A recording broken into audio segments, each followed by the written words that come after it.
Vous écoutez WBCQ, diffusant la radio World's Last Chance depuis Monticello, Maine, USA.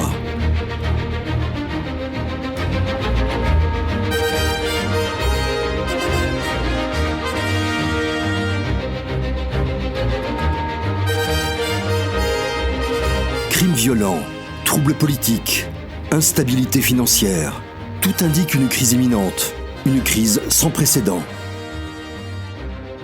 Réglez votre fréquence sur Radio World's Last Chance pour découvrir comment vous préparer spirituellement à ce qui nous attend.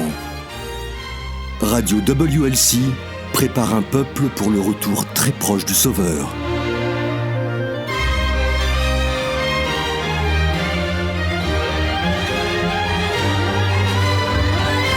Que s'est-il passé lorsque Yahushua est mort ? Est-il allé en enfer après sa crucifixion ? Et si oui, qu'a-t-il fait là-bas ? Bonjour, je suis Thomas Roland et ce sont quelques-unes des questions que nous allons examiner aujourd'hui. Tout d'abord, que se passe-t-il à la mort ? Je sais que nous avons déjà abordé ce sujet dans les émissions précédentes, mais aujourd'hui, j'ai demandé à Jean de le traiter sous un angle légèrement différent. Je pense qu'il est important de discuter de ce sujet sous tous les angles en raison de la désinformation et des erreurs flagrantes qui ont été répandues par ignorance de ce qui se passe à la mort. Jean ? Bonjour amis auditeurs, je suis heureux que tu aies voulu aborder ce sujet aujourd'hui Thomas. J'ai récemment eu une conversation intéressante avec deux couples d'amis de longue date. Malheureusement, ces amis ne sont plus croyants. Depuis un certain nombre d'années, je ne sais pas, 5 à 10 ans, ils ont perdu la foi. Un couple est maintenant athée, tandis que l'autre est agnostique. C'est vraiment triste. Oui, et ce qui est pire encore, c'est la façon peu chrétienne dont beaucoup les ont traités. Ce sont des brebis perdues après tout, les brebis blessées de la parabole de Christ. La toute dernière chose dont ils ont besoin est que quelqu'un rejette leur douleur ou leurs questions, en leur disant « Eh bien, vous n'avez jamais été vraiment convertis si vous avez maintenant tourné le dos à la vérité. » Oui, cela n'aide pas du tout. Certaines personnes vont même jusqu'à fuir ceux qui ont perdu la foi. Écoutez les amis, fuir la brebis égarée ne va pas lui faire honte au point de la ramener au bercail. C'est vrai. Eh bien, je me suis honnêtement senti honoré qu'ils nous fassent suffisamment confiance à ma femme et moi pour s'ouvrir à nous et partager leur cœur sur ce qu'ont été leurs luttes, pourquoi ils croient avoir perdu la foi. Et ce n'est pas parce qu'ils avaient rechuté dans un péché quelconque. Quelqu'un leur a fait du mal ou quelque chose comme ça ? Eh bien, pour chacun d'entre eux, il y a un certain nombre de raisons différentes, mais la principale chose qui m'a frappé, c'est que chacun d'entre eux est très amer au sujet de la terreur qu'ils ont ressentie quand ils étaient jeunes enfants et qu'on leur a appris que s'ils n'étaient pas assez bons pour aller au ciel, ils brûleraient en enfer pour l'éternité. Ah oui, je me souviens de cette peur aussi. Vraiment ? On t'a enseigné ça dans la dénomination dans laquelle tu as grandi ? Et oui, je me souviens qu'une fois, j'ai même fait un cauchemar à ce sujet. Tu sais qu'à un moment, les scientifiques se sont demandé et ont même débattu pour savoir si les gens rêvaient en noir et blanc ou en couleur. Eh bien, ils auraient dû me demander. Je me souviens encore des flammes rouges et oranges de ce cauchemar. C'était affreux, vraiment horrible. Je ne crois plus à la doctrine des tourments éternels, mais je n'ai jamais oublié à quel point il était terrifiant de l'entendre quand j'étais jeune. Et toi, on t'a déjà enseigné ça ? Non, on nous a appris que la mort est comme aller dormir. Tu es chanceux. Dire à un jeune enfant vulnérable et innocent que s'il est mauvais, il va brûler en enfer pour toujours, c'est de l'abus. Intéressant que tu utilises ce mot, c'est le même terme que mes amis ont utilisé avec quelques autres mots forts. Il y a beaucoup de déclarations bibliques claires qui enseignent la vérité de ce qui se passe quand nous mourons. Et nous en parlerons dans notre deuxième partie de l'émission. Mais pour l'instant, j'aimerais parler d'un passage particulier que beaucoup de croyants utilisent pour soutenir leur croyance en une conscience après la mort. Il se trouve dans 1 Pierre 3. C'est 1 Pierre chapitre 3, les versets 17 à 22. Lisons cela dans son contexte. Voyons voir. Ok, il est écrit... Car il vaut mieux souffrir, si telle est la volonté de Yahuwah, en faisant le bien qu'en faisant le mal. Christ aussi a souffert une fois pour les péchés, lui juste pour des injustes, afin de nous amener à Dieu, ayant été mis à mort quant à la chair, mais ayant été rendu vivant quant à l'esprit, dans lequel aussi il est allé prêcher aux esprits en prison, qui autrefois avaient été incrédules lorsque la patience de Yah se prolongeait au jour de Noé, pendant la construction de l'arche, dans laquelle un petit nombre de personnes, c'est-à-dire 8, furent sauvées à travers l'eau. Cette eau était une figure du baptême qui n'est pas la purification des souillures du corps, mais l'engagement d'une bonne conscience envers Yahuwah. Une autre version dit « mais un appel à Yahuwah pour une conscience claire ». Continuons. Et qui maintenant vous sauve, vous aussi, par la résurrection de Yahushua Christ, qui est à la droite de Yahuwah depuis qu'il est allé au ciel et que les anges, les autorités et les puissances lui ont été soumis. C'est un passage intéressant qui, avec une lecture superficielle, pourrait suggérer que lorsque Yahushua est mort, il a été emmené en enfer où il a prêché aux âmes perdues qui s'y trouvaient. En fait, c'est comme ça que les chrétiens qui croient en un enfer éternellement brûlant interprètent ce passage. Mais est-ce vraiment ce qu'il signifie ? Je vais être honnête, je n'ai aucune idée de ce que ce passage pourrait signifier. Je sais que l'Écriture n'enseigne pas, en fait, un enfer éternel. C'est venu plus tard, mais qu'est-ce que ça signifie alors si ce n'est pas un enfer éternel ? Tu as raison. L'idée selon laquelle nous avons tous une âme immortelle qui ne peut pas mourir est apparue à la fin du IIe siècle seulement. Les premiers soi-disant pères de l'Église étaient en général très instruits au sujet de la pensée de l'époque. En tant que tels, ils ont été fortement influencés par les enseignements de Platon. Nous avons parlé de ça dans une émission précédente. Oui, une grande partie de la philosophie païenne est entrée dans l'Église à travers l'éducation classique de ces premiers soi-disant pères de l'Église. L'idée du châtiment éternel va de pair avec l'idée d'une âme immortelle. Ainsi, vers la fin du IIe siècle après Christ, ce concept avait envahi le christianisme. Il n'apparaît pas en fait dans les Écritures, mais quelques siècles plus tard, il a commencé à faire son apparition. Ce que la plupart des chrétiens ne savent pas, c'est que Pierre fait référence à un événement décrit dans le livre d'Hénoch.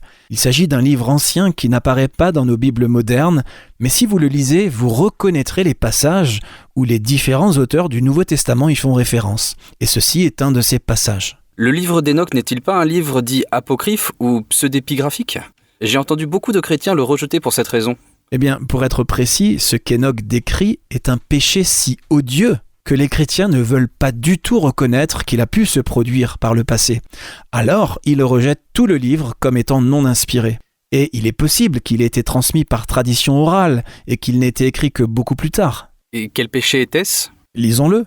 Allons au chapitre 6 de Genèse et lisons les versets 1 à 8. Ok. Lorsque les hommes eurent commencé à se multiplier sur la face de la terre et que des filles leur furent nées, les fils d'Élohim virent que les filles des hommes étaient belles et ils en prirent pour femmes parmi toutes celles qu'ils choisirent. Alors Yahuwah dit : Mon esprit ne restera pas à toujours dans l'homme, car l'homme n'est que chair et ses jours seront de 120 ans. Les géants étaient sur la terre en ces temps-là, après que les fils d'Élohim furent venus vers les filles des hommes et qu'elles leur eurent donné des enfants. Ce sont ces héros qui furent fameux dans l'Antiquité. Yahuwah vit que la méchanceté des hommes était grande sur la terre et que toutes les pensées de leur cœur se portaient chaque jour uniquement vers le mal. Yahuwah se repentit d'avoir fait l'homme sur la terre et il fut affligé en son cœur. Et Yahuwah dit : J'exterminerai de la face de la terre l'homme que j'ai créé, depuis l'homme jusqu'au bétail, aux reptiles et aux oiseaux du ciel, car je me repens de les avoir faits. Mais Noé trouva grâce aux yeux de Yahuwah. Certaines dénominations interprètent ces versets comme décrivant des justes croyants séduits et égarés par des femmes du monde. Mais toutes les dénominations ne croient pas cela.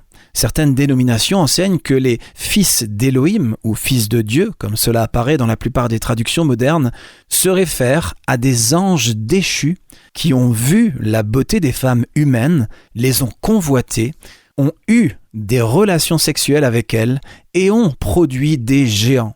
Le livre d'Hénoch soutient cette interprétation. C'est un acte choquant. Ça l'est. On peut voir pourquoi certaines personnes pourraient hésiter à interpréter Genèse 6 de cette façon. Bien sûr. Mais ce qui est intéressant, c'est qu'une fois que vous avez lu le livre d'Hénoch, vous commencez à voir de nombreux endroits dans le Nouveau Testament où les apôtres ont intégré des enseignements qui apparaissent d'abord dans le livre d'Hénoch, qui a été écrit plus tôt. Le livre de Jude n'a qu'un chapitre, mais il s'inspire fortement du livre d'Hénoch. Maintenant, si les auteurs de la Bible ont accepté Hénoch comme un livre inspiré, et leur inclusion d'informations trouvées uniquement là tend à le confirmer, alors j'hésite à le rejeter comme non inspiré. Oui, ok, tu as raison. En fait, le livre de Jude cite littéralement le livre d'Hénoch. Waouh, je suppose que je dois aller lire Hénoch. Tu peux le trouver gratuitement en ligne dans la plupart des langues. En fait, pourquoi ne pas lire un passage ? J'ai une copie ici. Lisons le chapitre 6 à partir du premier verset. Très bien. Et il arriva lorsque les enfants des hommes se furent multipliés, qu'en ces jours-là leur naquirent de belles et agréables filles. Et les anges, les enfants du ciel, les virent et les convoitèrent, et ils se dirent les uns aux autres : Venez, choisissons-nous des femmes parmi les enfants des hommes, et engendrons-nous des enfants. Et Semjaza, qui était leur chef, leur dit : Je crains que vous ne soyez d'accord pour accomplir cet acte, et que je sois le seul à devoir payer la peine d'un grand péché. Ils lui répondirent tous : Faisons tous un serment et engageons-nous tous par des imprécations mutuelles à ne pas abandonner ce projet, mais à faire cette chose. » Alors, ils jurèrent tous ensemble et se lièrent par des imprécations mutuelles sur cela. Ils étaient en tout 200, qui descendirent au jour de Jared, sur le sommet du mont Hermon, et ils l'appelèrent mont Hermon, parce qu'ils avaient juré et s'étaient liés par des imprécations mutuelles sur ce mont. Et tous les autres avec eux prirent des femmes, et chacun en choisit une pour soi, et ils commencèrent à aller vers elles et à se souiller avec elles. Le résultat de tout cela a été une énorme quantité de violence généralisée. Beaucoup de vies innocentes ont été perdues. Alors Yahweh a décidé un arrêt, comme nous l'avons lu dans Genèse 6. Lisons maintenant le chapitre 9 d'Enoch. Le chapitre en entier ? C'est court. Très bien. Nous y voilà. Et alors Michaël, Uriel, Raphaël et Gabriel regardèrent du ciel et virent beaucoup de sang versé sur la terre et toute l'iniquité qui se commettait sur la terre. Et ils se dirent l'un à l'autre, « La terre sans habitants fait monter la voix de leurs cris jusqu'aux portes du ciel. Et maintenant, à vous, les saints du ciel, les âmes des hommes font appel en disant, « Portez notre cause devant le Très-Haut. » Et ils dirent au Seigneur des siècles, « Seigneur des seigneurs, Dieu des dieux, Roi des rois et Dieu des siècles, le trône de ta gloire subsiste dans toutes les générations des siècles, et ton nom est saint, glorieux et béni dans tous les siècles.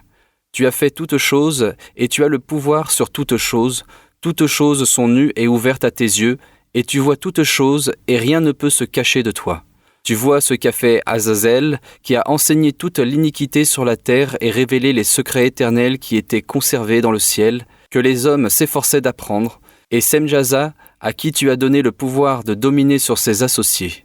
Et ils sont allés vers les filles des hommes sur la terre, et ont couché avec les femmes, et se sont souillés, et leur ont révélé toutes sortes de péchés. Et les femmes ont enfanté des géants, et la terre entière s'est ainsi remplie de sang et d'iniquité. Et maintenant, voici que les âmes de ceux qui sont morts crient et font appel aux portes du ciel, et leurs lamentations sont montées, et elles ne peuvent cesser à cause des actes iniques qui se commettent sur la terre. Et tu connais toutes choses avant qu'elles n'arrivent, et tu vois ces choses, et tu les souffres, et tu ne nous dis pas ce que nous devons faire à cet égard. C'est ce péché et le mal largement répandu qui en a résulté qu'Enoch et le livre de la Genèse donnent comme raison pour laquelle le déluge était nécessaire. Genèse 6, verset 11 nous dit « La terre était corrompue devant Élohim, la terre était pleine de violence. » Enoch 10, verset 8 le dit ainsi « Et toute la terre a été corrompue. » Alors comment tout cela se rattache-t-il à 1 Pierre et aux esprits en prison auxquels Yahushua a prêché ? Eh bien, c'est à cause de la punition que ces anges déchus ont reçue. Ok, retenons cette pensée les amis. Nous allons faire une courte pause et à notre retour, nous nous pencherons sur ce sujet. Restez à l'écoute, nous revenons dans un instant. Avez-vous déjà été troublé par diverses paroles divines de l'Ancien Testament disant aux Israélites de détruire telle ville pour telle population et d'y tuer tout le monde, y compris les femmes, les enfants et même les bébés? Ils sont décrits comme pas compatibles avec le caractère d'amour du Créateur, n'est-ce pas? Il existe cependant une raison à cela. Découvrez-la sur notre site web en lisant les Néphilim dans la Bible.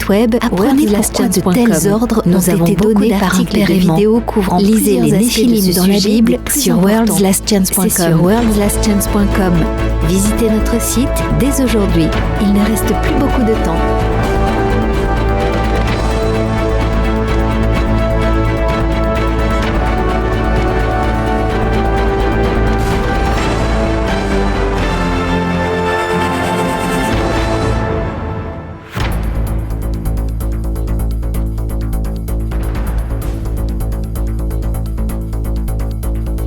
Avez-vous déjà été troublé par diverses paroles divines de l'Ancien Testament disant aux Israélites de détruire telle ville ou telle population et d'y tuer tout le monde, y compris les femmes, les enfants et même les bébés?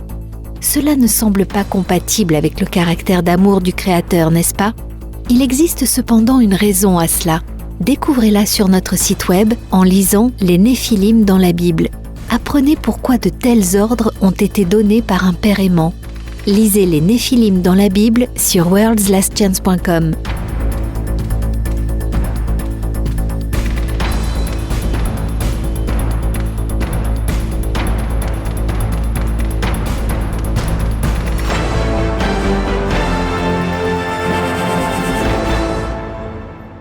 Donc tout cela est très intéressant, mais encore une fois, quel est le lien avec 1 Pierre ? Tu as dit que cela avait à voir avec la punition que ces anges rebelles ont reçue pour avoir cohabité avec des femmes. Oui. Allons au chapitre 10 d'Enoch. Les premiers versets parlent de Yahweh qui envoie un avertissement à Noé de son intention d'envoyer un déluge. Reprenons l'histoire au verset 4. Et Yahweh dit à nouveau à Raphaël, « Liez les pieds et les mains d'Azazel et jetez-le dans les ténèbres et faites une ouverture dans le désert qui est à Dudaël et jetez-le dedans. Vous placerez sur lui des rochers rugueux et déchiquetés, vous le couvrirez de ténèbres, vous le laisserez là pour toujours et vous lui couvrirez le visage pour qu'il ne voie pas la lumière. Et au jour du grand jugement, il sera jeté dans le feu. Et guérissez la terre que les anges ont corrompue, et proclamez la guérison de la terre, afin qu'ils guérissent la peste, et que tous les enfants des hommes ne périssent pas par toutes les choses secrètes que les veilleurs ont divulguées et enseignées à leurs fils. Et toute la terre a été corrompue par les œuvres qui ont été enseignées par Azazel, c'est à lui qu'on attribuera tous les péchés. » Ces événements anciens sont évoqués dans les différentes mythologies du monde. Il y a un historien antique, il me semble Bérose le Chaldéen, mais c'est peut-être quelqu'un d'autre, qui a décrit ce qui s'est passé quand les anges déchus ont cohabité avec des femmes et qu'elles sont devenues enceintes de géants. Que s'est-il passé ?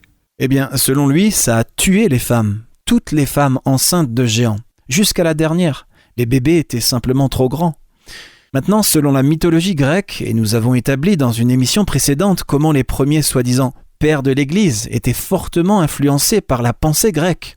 Dans la mythologie grecque, donc, le Tartare était un abîme profond. Selon Platon, le Tartare était l'endroit où les âmes se rendaient après la mort pour être jugées. Ceux qui étaient mauvais recevaient une punition divine. On peut voir comment cela a pu être extrapolé à partir de la description de ce qui a été fait aux anges déchus. C'est ça.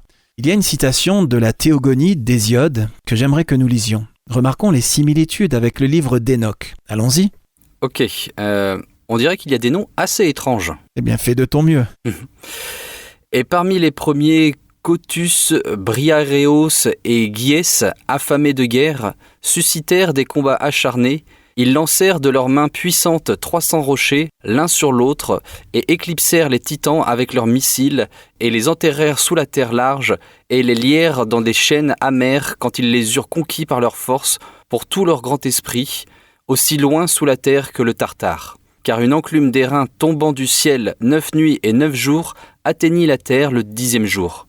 Le Tartare est entouré d'une clôture d'airain, et la nuit s'étend en triple ligne tout autour comme un collier, tandis qu'au-dessus poussent les racines de la terre et la mer inféconde.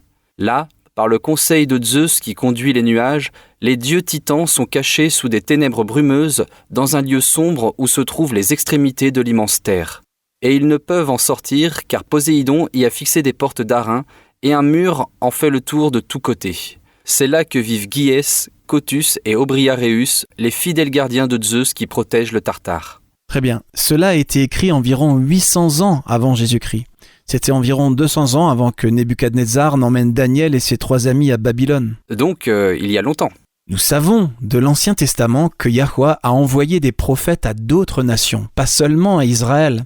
Comme nous l'avons déjà dit, chaque religion, chaque culture possède une certaine part de vérité qui, si elle est suivie, conduira le chercheur à une vérité plus grande et finalement à l'adoration du vrai Dieu. Ce passage de la mythologie grecque est intéressant parce qu'il soutient l'idée d'esprit emprisonné pour être puni, qui est tiré d'Enoch et mentionné par Pierre. Dans notre première partie, nous avons lu un passage de 1 Pierre. J'aimerais qu'on lise maintenant 2 Pierre, chapitre 2. Ici, Pierre met en garde contre les dangers que représentent les faux enseignants et les faux prophètes qui viennent égarer les croyants. Commençons au verset 4 et lisons jusqu'au verset 9, tout en gardant à l'esprit ce que nous avons lu dans le livre d'Enoch. Car si Yahweh n'a pas épargné les anges qui ont péché, mais s'il les a précipités dans les abîmes de ténèbres, ou en enfer dans la King James, et les réserve pour le jugement, s'il n'a pas épargné l'ancien monde, mais s'il a sauvé Noé, lui, 8e, ce prédicateur de la justice, lorsqu'il fit venir le déluge sur un monde d'impies, s'il a condamné à la destruction et réduit en cendres les villes de Sodome et de Gomorrhe, les donnant comme exemple aux impies à venir, et s'il a délivré le juste Lot, profondément attristé de la conduite de ces hommes sans frein dans leur dissolution, car ce juste qui habitait au milieu d'eux tourmentait journellement son âme juste à cause de ce qu'il voyait et entendait de leurs œuvres criminelles, Yahweh sait délivrer de l'épreuve les hommes pieux et réserver les injustes pour être punis au jour du jugement.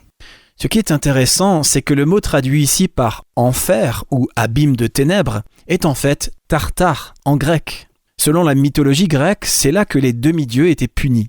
Donc les anges qui ont péché, les anges déchus, qui sont enchaînés dans les ténèbres en attendant le jugement, ne sont autres que ceux décrits dans Genèse 6 et le livre d'Enoch, qui ont péché en allant vers des femmes humaines pour se créer une descendance contre nature, rebelle à Yah. Ce sont ces mêmes esprits en prison dont Pierre parle dans 1 Pierre 3. Puisque la plupart des croyants ignorent le livre d'Enoch, nous n'avions pas reconnu quand le Nouveau Testament y fait référence. Ces esprits en prison ne sont pas des âmes désincarnées qui sont mortes avant la mort de Yahushua et qui souffraient en enfer pour leurs péchés. Ce sont les anges déchus qui ont commis un très grave péché. Regardons maintenant ce que Jude a à dire. Jude s'appuie clairement sur le livre d'Enoch. Le livre de Jude n'a que 25 versets. Jude, comme tant d'autres des premiers dirigeants apostoliques, met en garde contre l'hérésie rampante. Lisons les versets 5 à 7 pour comprendre le contexte. « Je veux vous rappeler, à vous qui savez fort bien toutes ces choses, que Yahweh, après avoir sauvé le peuple et l'avoir tiré du pays d'Égypte, fit ensuite périr les incrédules, qu'il a réservé pour le jugement du grand jour, enchaînés éternellement par les ténèbres, les anges qui n'ont pas gardé leur dignité, mais qui ont abandonné leur propre demeure. Que Sodome et Gomorrhe et les villes voisines, qui se livrèrent comme eux à l'impudicité et à des vices contre nature, sont donnés en exemple, subissant la peine d'un feu éternel. » Jude compare le péché de Sodome et Gomorrhe au péché des anges qui sont réservés pour le jugement du grand jour, enchaînés éternellement par les ténèbres, ou dans la King James, réservés dans des chaînes éternelles sous les ténèbres. La peine d'un feu éternel. Cela ne pourrait-il pas suggérer un enfer brûlant éternellement ? Pas si l'on tient compte de tout ce que les Écritures enseignent. Nous y reviendrons dans un instant. Pour résumer ce que nous venons de dire, les esprits emprisonnés dont parle Pierre sont ces anges déchus. Avec cette histoire de fond, j'aimerais que nous relisions 1 Pierre 3, versets 18 à 20. « Christ aussi a souffert une fois pour les péchés, lui juste pour des injustes, afin de nous amener à Yahweh, ayant été mis à mort quant à la chair, mais ayant été rendu vivant quant à l'esprit, dans lequel aussi il est allé prêcher aux esprits en prison, qui autrefois avaient été incrédules lorsque la patience de Yah se prolongeait au jour de Noé, pendant la construction de l'arche, dans laquelle un petit nombre de personnes, c'est-à-dire 8, furent sauvées à travers l'eau. » Une lecture superficielle rapide pourrait donner l'impression que Yahushua a été emmené en enfer à sa mort et qu'il y a prêché à ceux qui étaient déjà morts. Mais nous savons que ce n'est pas ce dont parle Pierre. Aussi remarquons au verset 18 qu'il est dit que Yahushua a été rendu vivant quant à l'esprit, ou plus précisément, rendu vivant par l'esprit dans la King James. Être rendu vivant, c'est être ressuscité. Yahushua n'a pas pu prêcher en enfer alors qu'il était mort, car il est clairement dit ici qu'il a fait cela après avoir été rendu vivant, c'est-à-dire après avoir été ressuscité. Très bien, mais qu'en est-il de l'utilisation du terme « esprit » ? Que sont-ils ? Esprit est l'un des mots qui ne se traduit pas si bien que ça en français moderne. Il vient du mot grec pneuma. C'est la même racine que le mot pneumonie par exemple. Il signifie souffle ou vent. Nous avons projeté sur lui le sens supplémentaire de désincarné, mais dans le mot grec original, il signifiait simplement souffle. Oui, c'est vrai.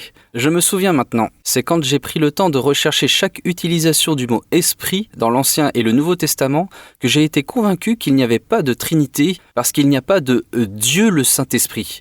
Si on recherche le mot depuis la Genèse jusqu'à l'Apocalypse, il signifie simplement « souffle ». Exactement. Donc ces esprits ne sont pas des humains désincarnés, ils sont simplement une catégorie d'anges.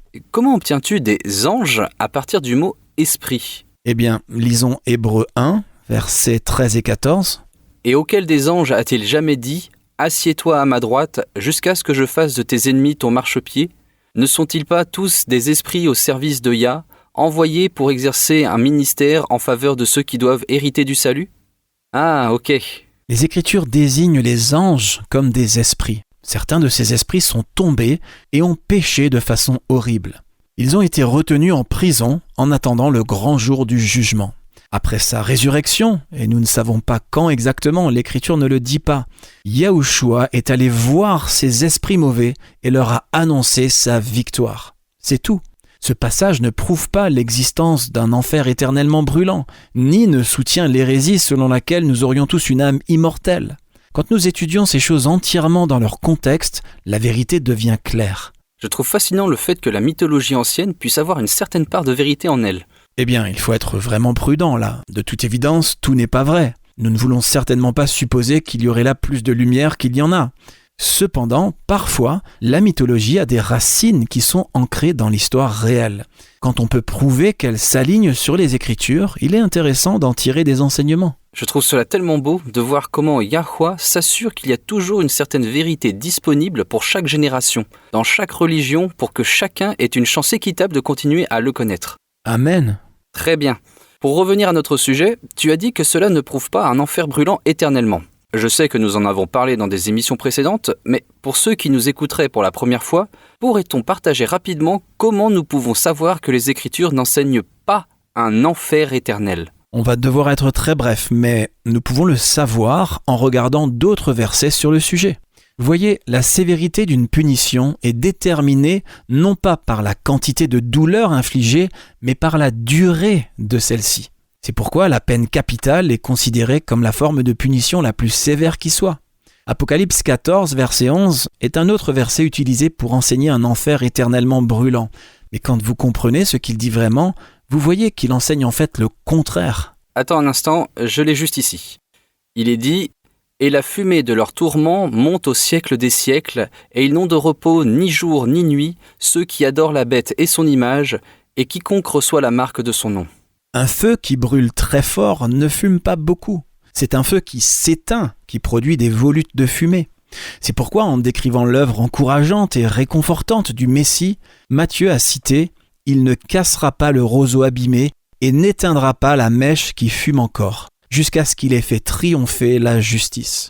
Les nations espéreront en son nom. » Une mèche qui fume encore est une mèche qui est sur le point de s'éteindre. Donc si la fumée monte pour toujours et à jamais, et c'est une métaphore, c'est parce que le feu s'est éteint, pas parce qu'il brûle encore. J'aimerais ajouter, pour ceux qui ne le savent peut-être pas, qu'il y a d'autres preuves dans les Écritures que personne n'est conscient après la mort.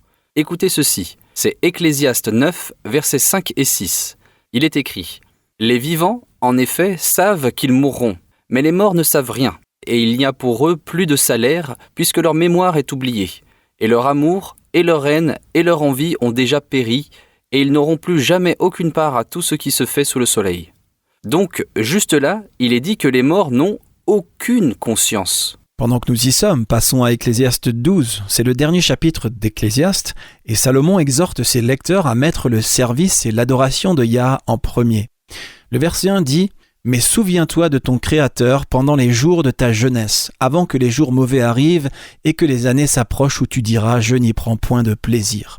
Puis il poursuit dans un langage très poétique en décrivant la vieillesse et la mort. Et comment décrit-il la mort ? Que se passe-t-il quand une personne meurt ? Verset 7. « Avant que la poussière retourne à la terre comme elle y était, et que l'esprit retourne à Dieu qui l'a donné. » Donc, l'esprit est notre souffle. C'est le même mot que celui utilisé dans Genèse 2, où il est dit « Yahweh Elohim forma l'homme de la poussière de la terre. Il souffla dans ses narines un souffle de vie, et l'homme devint un être vivant. » Nous ne sommes pas, jamais, des âmes désincarnées. C'est la combinaison du souffle de Yah, son esprit, avec nos corps temporels qui nous rend vivants. Quand nous mourons, ce souffle de vie retourne à lui. Romains 6, verset 23 nous dit que « Car le salaire du péché, c'est la mort, mais le don de Yah, c'est la vie éternelle en Christ Yahushua, notre Seigneur. » Le salaire du péché, c'est la mort. Ce n'est pas la vie éternelle, encore moins la vie éternelle dans les tourments. Il y a un autre verset. Il y en a en fait plusieurs, mais il y en a un que j'aimerais partager qui anéantit complètement toute idée que les humains auraient des âmes immortelles. C'est 1 Timothée 6, versets 15 et 16. Lisons-le. Paul décrit ici Yahweh comme étant le seul vrai Dieu. Il est écrit « Le bienheureux et seul souverain, le roi des rois et le seigneur des seigneurs, qui seul possède l'immortalité, qui habite une lumière inaccessible, que nul homme n'a vue ni ne peut voir, à qui appartiennent l'honneur et la puissance éternelle. Amen. » Seul Yahweh possède l'immortalité en lui-même. Les êtres saints qui n'ont jamais péché en ont été dotés, tout comme les rachetés en recevront le don. Mais ce n'est pas quelque chose que qui que ce soit, à part lui, possède en lui-même. Il n'y a que Yahweh. Il n'y a aucun moyen de prouver une âme immortelle ou un enfer brûlant éternellement à partir des Écritures. Parce que seul Yahweh a l'immortalité. Et parce que nous savons aussi qu'il est amour et qu'il prend plaisir dans la justice. Il ne condamnerait jamais quelqu'un à souffrir pour l'éternité sur la base des péchés commis dans une seule vie. Il n'est tout simplement pas injuste. Et je suis si heureux de cela, pas vous ? Restez à l'écoute les amis. À suivre notre courrier des auditeurs.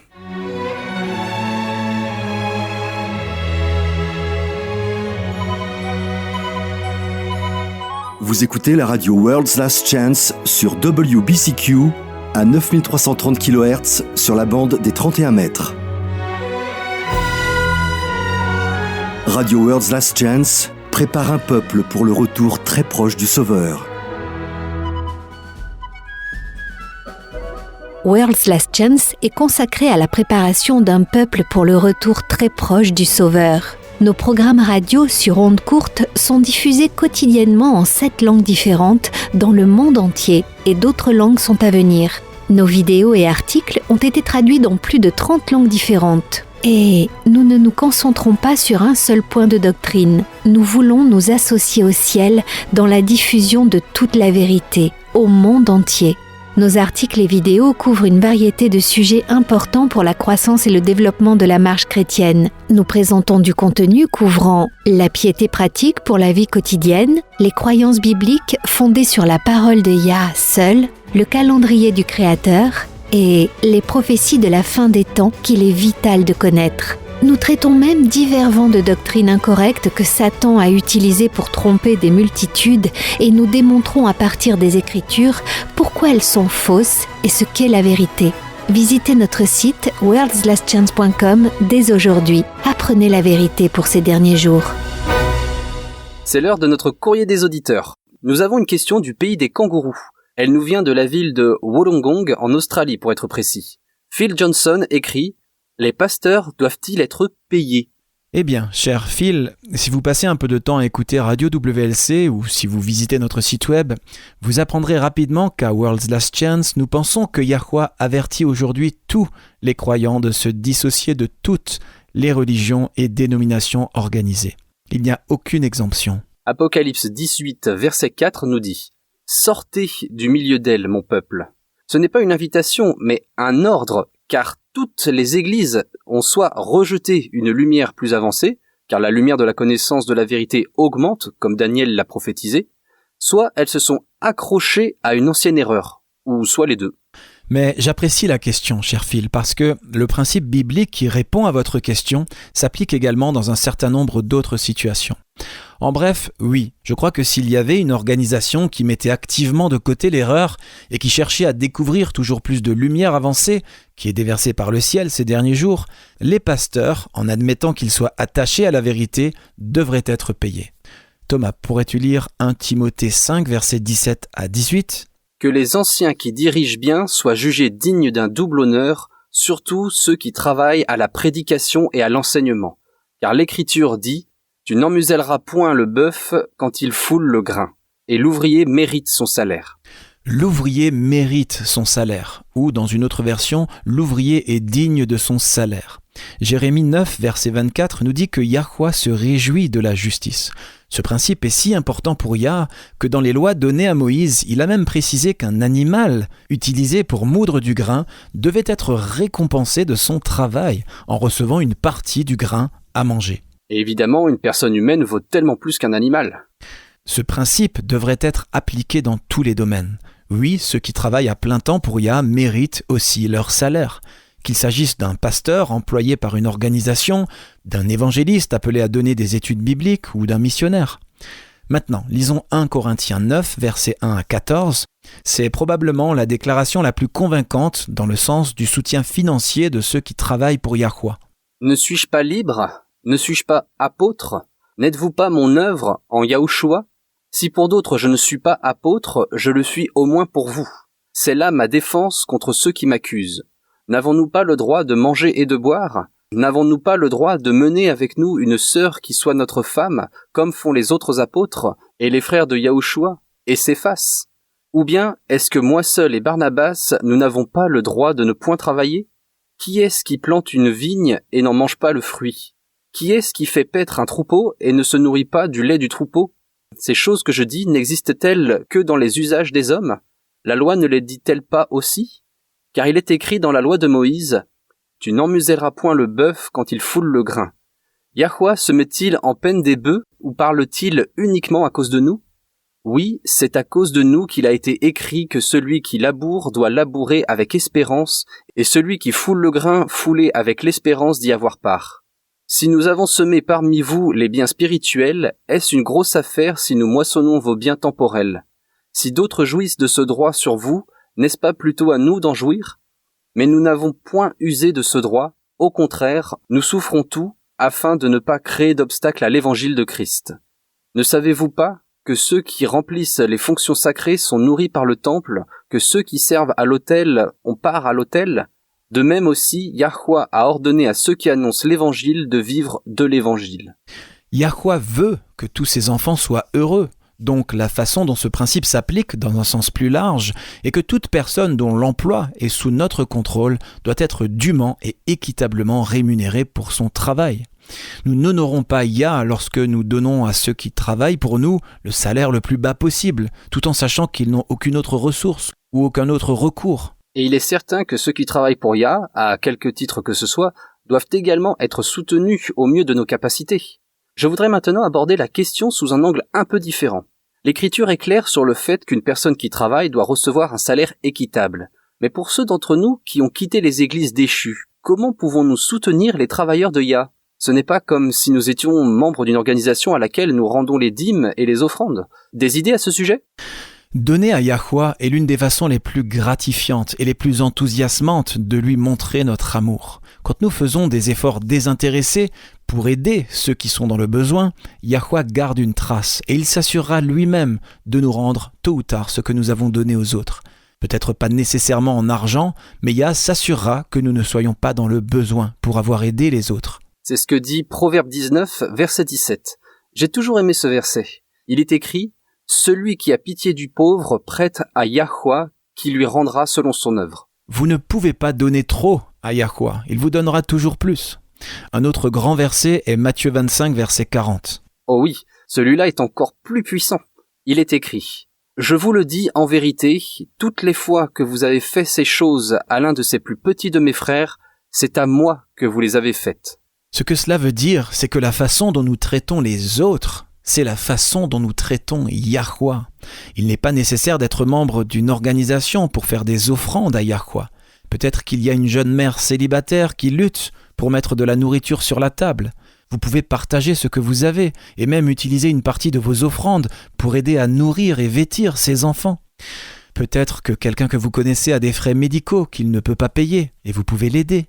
Ce que nous faisons pour aider et bénir les autres, c'est le faire à Yahweh, car il ressent tout ce que nous ressentons. Donc si nous pouvons soulager la souffrance ou l'anxiété de ceux qui nous entourent, nous faisons Yahweh se sentir lui-même plus heureux, car nous rendons ceux qui nous entourent heureux. Il y a beaucoup de façons d'aider qui ne sont pas financières. Cela dépend des situations, mais dans les climats nordiques par exemple, où il y a beaucoup de neige, le déneigement peut être une réelle difficulté pour les personnes âgées. Donc, le fait est que Yahushua a vécu pour bénir les autres. Si nous voulons être comme lui, nous ferons de même. Traiter les autres comme nous voudrions être traités signifie beaucoup plus que d'être poli. Ça signifie que si d'autres personnes dépendent de nous pour leur subsistance, nous leur donnerons un salaire équitable.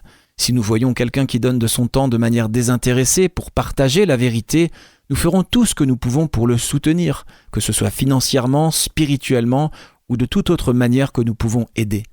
C'est le principe qui consiste à traiter les autres comme nous voudrions être traités, comme reconnaître que l'ouvrier est digne de son salaire en toutes circonstances. Très bien, c'est tout pour notre courrier des auditeurs d'aujourd'hui. Rendez-vous sur notre site worldslastchance.com et cliquez sur « Contactez-nous ». Nous serions ravis de vous entendre.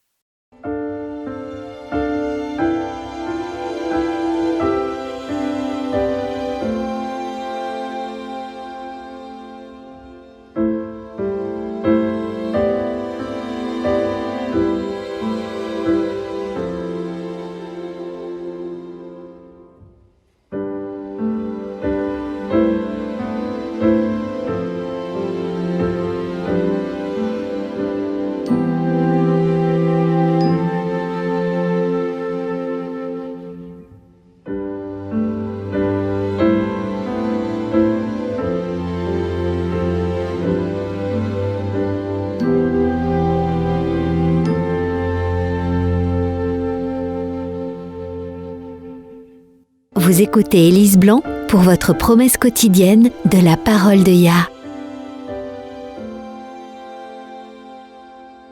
Proverbe 14, verset 23 nous dit « Tout travail soutenu apporte un profit, mais les simples paroles ne mènent qu'à la pauvreté. » Lorsque Jérémie et ses frères et sœurs ont grandi et quitté la maison, ses parents ont décidé de vendre la maison familiale et de déménager en appartement. Jérémie était un peu triste de perdre la maison dans laquelle il avait grandi, mais il comprenait. Ses parents n'avaient plus besoin d'autant de place et l'appartement était certainement plus facile à entretenir qu'une grande maison avec jardin. Aussi, il était occupé par ses cours à l'université, puis par la recherche d'un emploi après l'obtention de son diplôme. Quelques années plus tard, lors d'une visite chez lui, Jérémie a décidé de passer devant la maison de son enfance. La vue de la maison et surtout du grand arbre devant lui a rappelé de nombreux souvenirs heureux.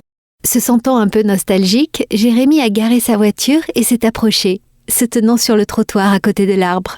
En levant les yeux, il a vu un jeune garçon dans sa vieille cabane. Cette cabane était son endroit préféré quand il était enfant. Jérémie a salué le garçon. « Bonjour » a répondu le garçon. « Tu vis ici ?»« Oui, c'est ma chambre juste là. » Le garçon a montré la fenêtre de l'ancienne chambre de Jérémie. « Cool » Jérémie a souri. « J'ai grandi ici, c'était aussi ma chambre. Tu joues souvent dans la cabane dans l'arbre ?»« Oui, c'est mon endroit préféré pour que ma sœur ne m'embête pas. » Le garçon a fait une grimace. « Je peux tirer la corde en haut et elle peut pas entrer. » Jérémie a rigolé. « Je te comprends, je passais tout mon temps libre dans l'arbre moi aussi. » Une voiture a ralenti et s'est garée au bord du trottoir. Un homme, d'une 60aine d'années, en est sorti et a ouvert la porte du côté passager en aidant un homme âgé aux épaules voûtées à sortir. Avec un déambulateur, cet homme s'est lentement dirigé vers l'arbre. Faisant un signe de tête à Jérémie, il a souri au jeune garçon dans l'arbre. « Bonjour jeune homme, tu aimes mon arbre ?»« Ton arbre ?» a demandé le garçon. Quand j'étais jeune homme, j'ai construit une maison sur ce terrain. Je voulais laisser quelque chose de valeur qui durerait. Elle n'est plus là maintenant. Les maisons changent, elles sont démolies pour quelque chose de plus grand et de mieux. Parfois, elles brûlent accidentellement. Alors j'ai planté cet arbre ici. Je pensais qu'il durerait. Longtemps après mon départ, il donnera encore de l'ombre en été, un abri aux oiseaux et aux écureuils, et un endroit où jouer pour les plus jeunes. Le vieil homme a tendu sa main ridée et a donné au tronc une tape affectueuse. Cet arbre est mon héritage. De temps en temps, j'aime passer devant et voir combien il a grandi. J'aime savoir que quelque chose que j'ai fait sera toujours là, à donner du plaisir quand je ne serai plus là. Passez une bonne journée, les garçons. Sur ce, l'homme âgé a repris le chemin de la voiture. Jérémie et le garçon l'ont regardé s'éloigner, puis se sont regardés avec de grands yeux. « Waouh !» a dit le garçon. Jérémie, en retournant à sa voiture, a pensé « Ça me donne envie de faire quelque chose qui dure. » Il est si facile de se fixer des objectifs à court terme, mais faire une différence qui durera des années, même après notre disparition, c'est une chose que beaucoup de gens négligent de faire. De riches récompenses attendent tous ceux qui travaillent à rendre le monde meilleur, surtout lorsque nous consacrons du temps et des efforts à travailler pour Yahweh. Il bénira nos efforts et les récompenses dépasseront tout ce que nous pourrions imaginer. Daniel 12, verset 3 promet « Ceux qui auront été intelligents brilleront comme la splendeur du ciel, et ceux qui auront enseigné la justice à la multitude brilleront comme les étoiles, à toujours et à perpétuité. » Nous avons reçu de grandes et précieuses promesses. Réclamez-les dès maintenant.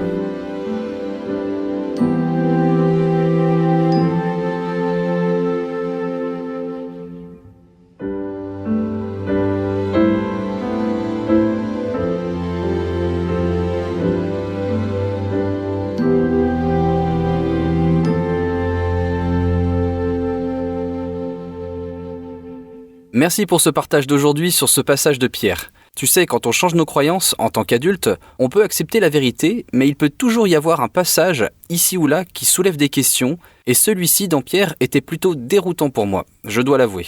Je crois que c'est Winston Churchill qui a dit qu'un mensonge fait la moitié du tour du monde avant que la vérité ait eu la chance de mettre son pantalon. En tant que croyants, nous devons faire plus que nous contenter de croire que nos croyances sont la vérité, puisque, après tout, nous y croyons. Parfois, ce qu'on nous a enseigné provient de la tradition humaine ou d'une erreur païenne, et nous ne nous en rendons même pas compte. Et il n'y a rien à reprocher à nos parents ou à quiconque nous a enseigné cette erreur. Elle leur a été enseignée à eux aussi. Comme Galilée l'a dit, Toutes les vérités sont faciles à comprendre une fois qu'elles sont découvertes. Ce qui compte, c'est de les découvrir. C'est d'autant plus vrai pour les vérités qui ont une valeur éternelle. Je sais qu'on enseigne parfois aux croyants à ne pas poser trop de questions, mais ce n'est pas biblique. Dans Ésaïe, Yahweh nous invite en disant « Venez maintenant, raisonnons ensemble ». Nous sommes censés nous interroger. La vérité peut supporter le poids de l'investigation, mais nous sommes censés étudier par nous-mêmes et non être nourris à la cuillère de ce que quelqu'un d'autre a hérité par tradition. En ce qui me concerne, l'un des avantages d'étudier par moi-même est que cela donne à Yahweh l'opportunité de m'installer dans la vérité. Quand Yahweh est votre professeur, il sait exactement comment présenter la vérité à votre esprit individuel pour que vous puissiez tenir ferme dans cette vérité. C'est une bonne façon de le dire. Et plus nous nous rapprochons de la fin, plus il est important de s'installer ou s'enraciner dans la vérité pour que, quoi qu'il arrive, quelles que soient les illusions que Satan nous envoie, nous puissions rester fermes, quoi qu'il arrive. Soyons comme les Béréens, les amis.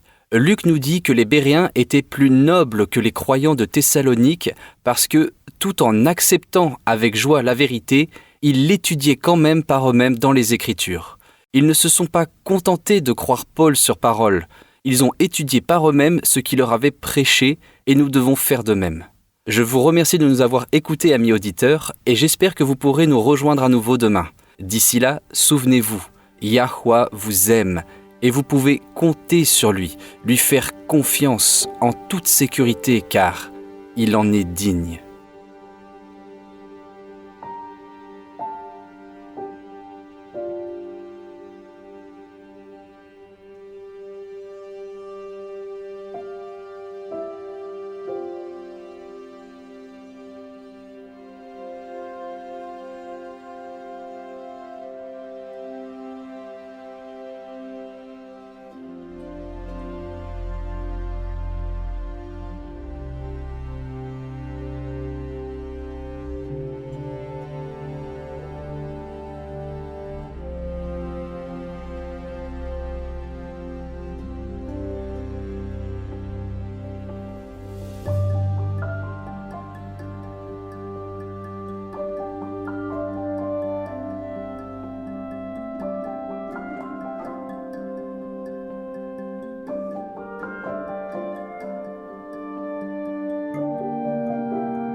Vous étiez à l'écoute de Radio WLC.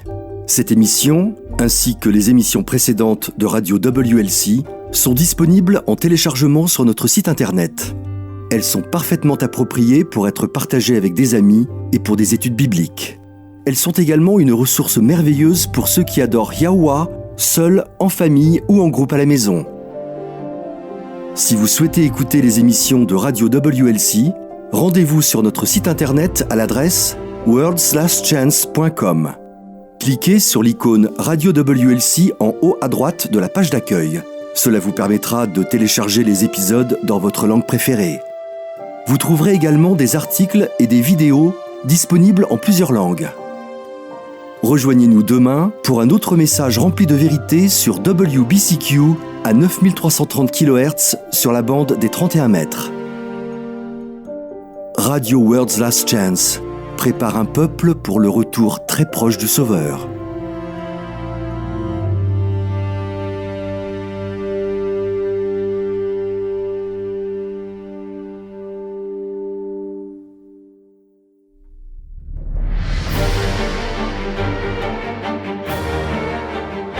Apocalypse contient des informations vitales pour tous ceux qui vivent aujourd'hui.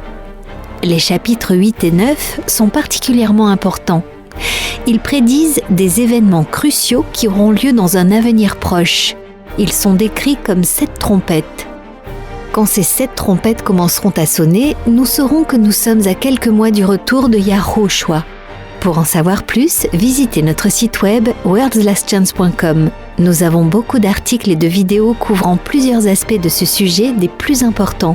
C'est sur worldslastchance.com. Visitez notre site dès aujourd'hui. Il ne reste plus beaucoup de temps.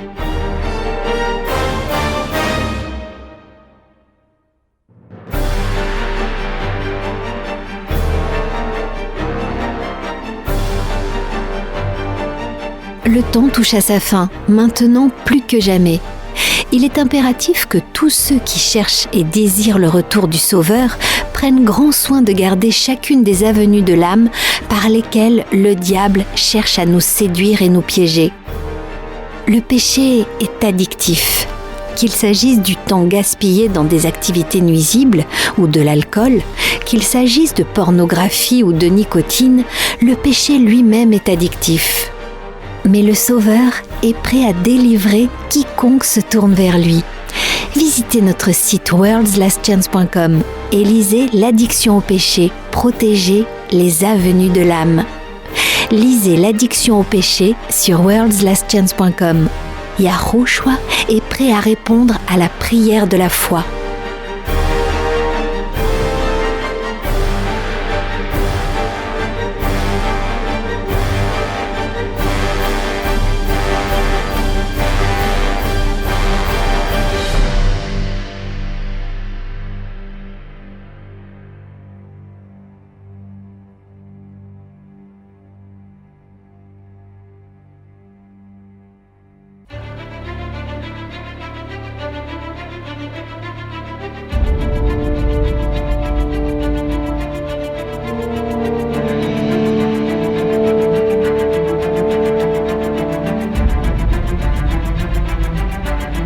Merci d'avoir été à l'écoute de ce programme sur Radio WLC.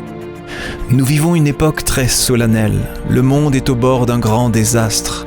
Des événements catastrophiques vont bientôt se produire qui mettront fin à notre ère et inaugureront la nouvelle. Dans sa grande miséricorde, Yahuwah a révélé par la prophétie ce que l'avenir nous réserve. Apocalypse 8 prédit une série d'événements d'une gravité croissante qui dévasteront la terre. Les réserves de nourriture mondiale seront décimées. La famine et la mortalité qui l'accompagnent en résulteront. Les réserves d'eau potable de la terre seront également touchées. Apocalypse 9 nous révèle que des démons se feront passer pour des extraterrestres. La terreur et la dévastation causées par cette soi-disant invasion extraterrestre feront que les gens chercheront désespérément à se mettre en sécurité à tout prix. La liberté de vivre et de pratiquer le culte selon ce que nous dicte notre conscience ne sera qu'un souvenir du passé. De nombreuses vies seront perdues au cours de cette série d'événements et lorsque la marque de la bête sera imposée, il y aura des martyrs. Chaque événement sera une préparation pour la crise suivante, dans un long et dernier appel à la repentance de la miséricorde divine, car Yahuwah ne veut pas qu'un seul périsse, mais au contraire que tous arrivent à la repentance. Peu de temps après les événements décrits dans Apocalypse 8 et 9, les 7 derniers fléaux s'abattront sur la terre. Ces fléaux et les trompettes précédentes feront des ravages et sèmeront le chaos sur la terre. Ils causeront une destruction et une misère sans précédent. Ésaïe 24 nous avertit ainsi. Oui, Yahuwah va dévaster la terre, il va la ravager, en bouleverser la surface, il en dispersera les habitants.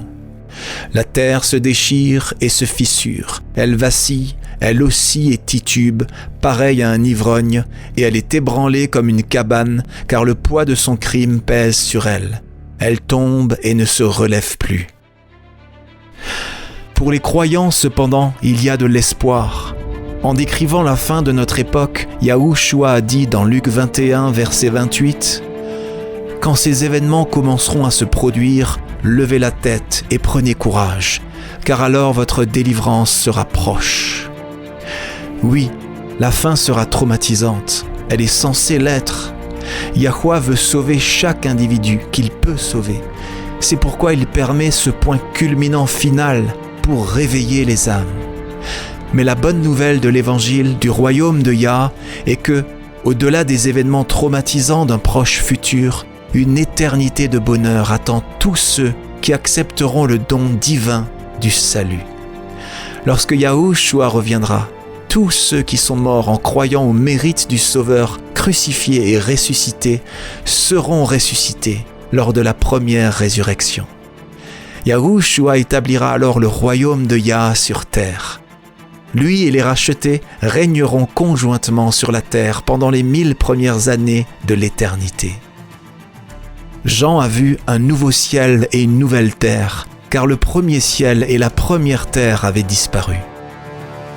Si vous souhaitez vous joindre aux rachetés de toutes les époques et vivre une vie à la mesure de celle de Yahuwah, faites le choix. Acceptez le salut aujourd'hui. Vous n'avez pas besoin de vous y préparer par vous-même. La vérité est que vous ne le pouvez pas. Et moi non plus. Personne ne le peut. Venez à lui tel que vous êtes. N'attendez pas d'avoir cessé de pécher. Vous ne vous améliorerez pas par vos propres efforts. Acceptez l'invitation de Yahuwah à devenir membre de son royaume terrestre éternel. Lorsque vous accepterez cette précieuse invitation, Yahuwah vous offrira un tout nouveau cœur. Dans Ézéchiel 36, verset 26, il déclare « Je te donnerai un cœur nouveau, et je mettrai en toi un esprit nouveau. J'enlèverai de ton être ton cœur dur comme la pierre, et je te donnerai un cœur de chair. » Accepter ce cadeau inestimable est la seule façon de rejoindre son royaume. Venez à Yahuwah tel que vous êtes. Il attend, les bras grands ouverts, désireux de recevoir tous ceux qui viennent à lui.